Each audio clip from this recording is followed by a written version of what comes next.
شیخ الاسلام علامہ ابن تیمیہ نے منہاج السنہ میں کی ہے. وہ فرماتے ہیں کہ اہل السنہ والجماعہ سے کون مراد ہے؟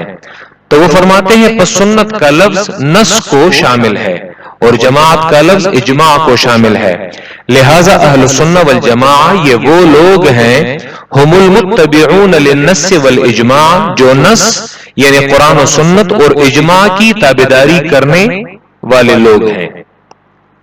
تیسری تعریف مشہور مفسر حافظ ابن کثیر جن کی مشہور تفسیر ہے تفسیر ابن کثیر، انہوں نے سورہ احقاف پارہ 26 آیت نمبر 9 کے تحت یہ اہل سنہ والجماعہ کی یہ تعریف کی ہے.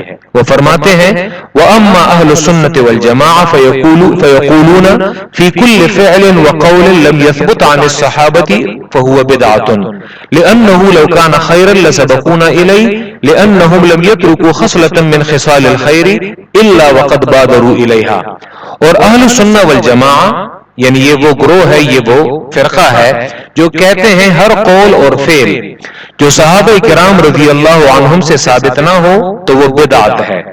یعنی بدعت کے معلوم کرنے کا ایک آسان فارمولہ یہ ہے کہ جو قول اور فعل صحابہ سے ثابت نہ ہو یہ بدعت کی واضح نشانی ہے. کیونکہ اگر وہ قول یا فعل نیکی کا کام ہوتا تو وہ اس نیکی کے کام کو ہم سے پہلے ضرور کیے ہوئے ہوتے، کیونکہ انہوں نے نیکی کا کوئی بھی کام نہیں چھوڑا مگر وہ بعد کے لوگوں سے پہلے اس کام کی طرف، اس نیکی کے کام کی طرف لپکے ہیں.